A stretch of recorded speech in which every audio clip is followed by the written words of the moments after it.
अधिकार पार्टी के राष्ट्रीय अध्यक्ष सह मधेपुरा के पूर्व सांसद पप्पू यादव ने केंद्र और बिहार की सरकार पर जमकर निशाना साधा। उन्होंने कहा कि एक तरफ जहां पूरा बिहार कोरोना की जानलेवा महामारी से जूझ रहा है और हजारों लोग इसकी चपेट में आ गए हैं और सैकड़ों लोगों की जानें चली गई हैं, तो वहीं दूसरी तरफ लाखों लोग बाढ़ की समस्या से भी जूझ रहे हैं। कई लोगों के घर तबाह हो गए और कई लोगों की जानें चली गई हैं। और नीतीश बाबू को इनकी थोड़ी सी भी चिंता नहीं है। वहां सिर्फ हवाई जहाज से निरीक्षण करने जाते हैं और वापस चले आते हैं। उन लोगों के लिए सरकार की तरफ से अभी तक किसी भी तरह की कोई भी राहत सामग्री का इंतजाम नहीं किया गया है। उन्हें राम भरोसे छोड़ दिया गया है। सिर्फ आने वाले विधानसभा चुनाव की तैयारी की चिंता है। उन्हें जनता के दुख दर्द की थोड़ी सी भी चिंता नहीं है। सरकार से मांग करता हूं, 1.25 महीने के अंदर आपदा में जितनी पैसे आपने खर्च की और जितना आप कैंप लगाए हैं उसका वीडियो वायरल कीजिए, जनता के बीच लाइए। किसी भी परिस्थिति में आपने कितना किया है, ये सीधा सवाल। दूसरा, बाढ़ क्षेत्र घोषित कब करिएगा।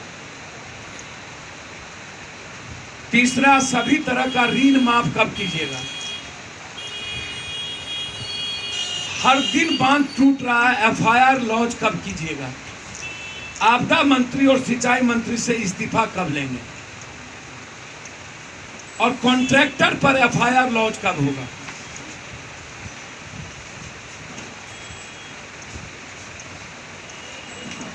आपका पूरा मंत्रिमंडल और बिहार का MLA जनता के बीच कब जाकर के आंसू पोंछेंगे। आपने पहली बार ऐसा हुआ है कि जनता को, पूरे बिहार की जनता को मरने पर छोड़ दिया गया।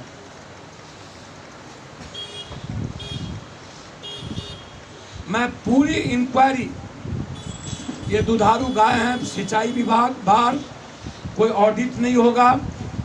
इसके लिए अरबों खरबों रुपया इन लोगों ने लूटा है, आपदा के नाम पर, फ्लड फाइटिंग के नाम पर लगातार। दूसरा, कोरोना वायरस। सुशासन बाबू की जांच की प्रक्रिया पहले भी बुखार दिखा करके गलत थी। जीविका के द्वारा जो बुखार का टेस्ट था वही गलत था, जिसके चलते आज भारत में सबसे नंबर 1 पे बिहार डरी हुई है, समी हुई है और बर्बादी के किनारे पे। अब जो जांच हो रही है ब्लड का, वो बिल्कुल गलत है, मुंह कंठ से होनी चाहिए।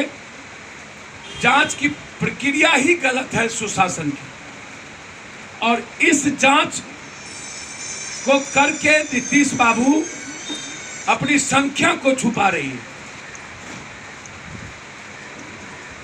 60,000 जांच करेंगे, यह मामला सिर्फ चुनाव के लिए है।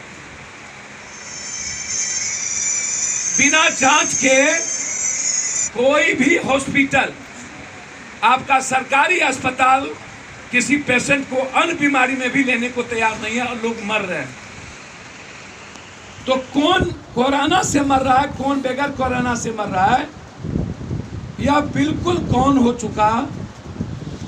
और इसमें सुशासन बाबू की भूमिका बहुत ही गलत है।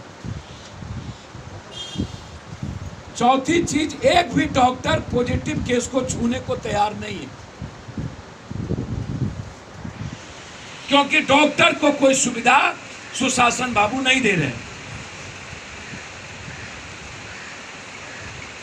पूरा बिहार आज कोरोना वायरस बाढ़ से डरी और सहमी है, लेकिन पूरी मंत्रिमंडल क्वारंटाइन है। पूरा मंत्रिमंडल बिहार की जनता को मरने पर मजबूर कर दिया।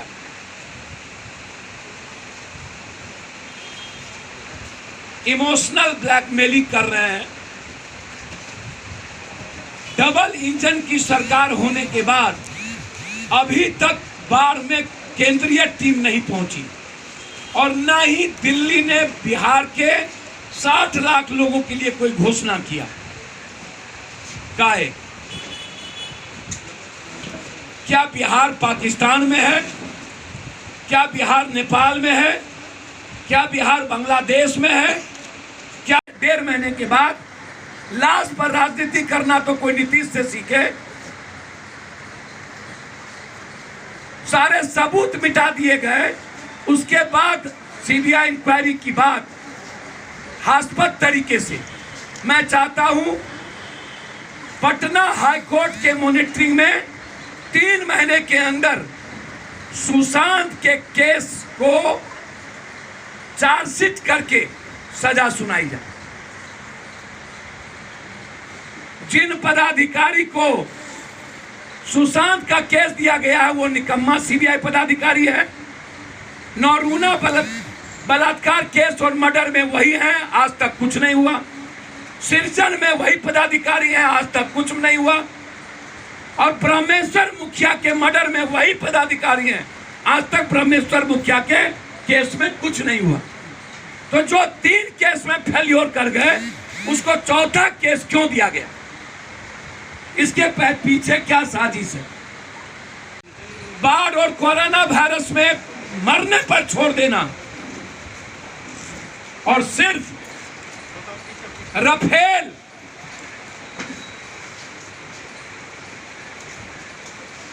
और मंदिर जैसी इमोशनल चीजों को पर ब्लैकमेलिंग करना और बाढ़ और कोरोना वायरस को ब्लैकआउट कर देना, ये दोनों सरकार ने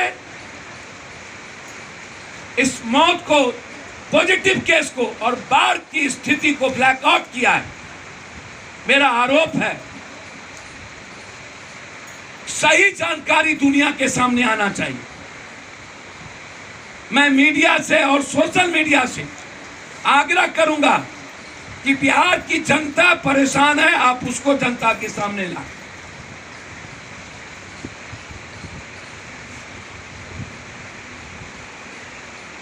तीसरी चीज अंतिम, लगातार अपराधी और बलात्कारियों का मनोबल। 2.5 साल के बच्ची का बलात्कार कमतौल दरभंगा में, 3 साल बच्ची का बलात्कार बेतिया के मंझोलिया में, और लगातार अपराधियों के द्वारा गोली मारना। बलिया में अभी बाप बेटे प्रकाश मिश्रा और क्या बाप बेटे को गोली मार दिया अपराधियों ने केस उठाने के कारण। दरियापुर में एक एमएलए के गुंडों लगातार दलितों पर फायरिंग करके 2 को गोली मार दी गई। एक महतो परिवार को मार के अस्पताल कर दिया गया। वहां के कमजोर तबके के लोगों को एमएलए के गुंडे ने लड़कियों को छेड़खानी करवाया और कोई कार्रवाई अभी तक नहीं हुई। कोरोना वायरस, बाढ़ और अपराध, इन तीनों से बिहार की जनता मौत के साये में जी रही है। हम दरियापुर के मामले को इंक्वायरी कि 60 लाख लोग रोड पे हैं, 17 जिले प्रभावित हैं और आप पूरी बाढ़ को ब्लैक आउट किए हुए हैं मीडिया, नेशनल मीडिया से। लगभग 40 लोग मर चुके हैं बाढ़ से।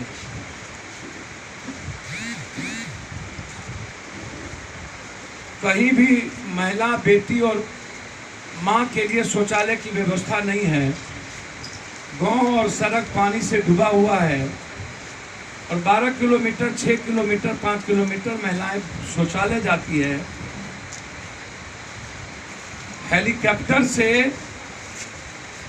बांध पर जाने से नीतीश बाबू 5 महीने के बाद कुछ नहीं होगा।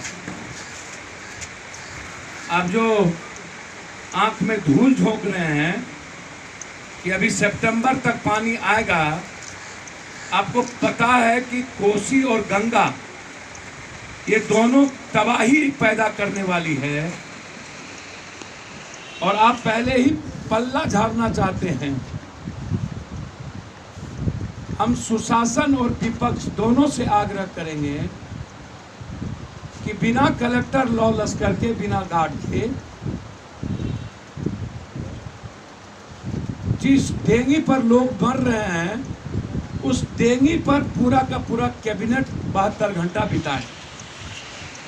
बिना जनरेटर, बिना चापाकल, बिना राशन, बिना मेडिकल कैंप के पन्नी के नीचे पूरा परिवार और पूरा कैबिनेट ये बिताएं। हवाई जहाज और लॉ लश्कर से ना जाएं, कलेक्टर से ना जाएं। यह सरकार आपदा के नाम पर अरबों इनके पदाधिकारी लूट चुके हैं।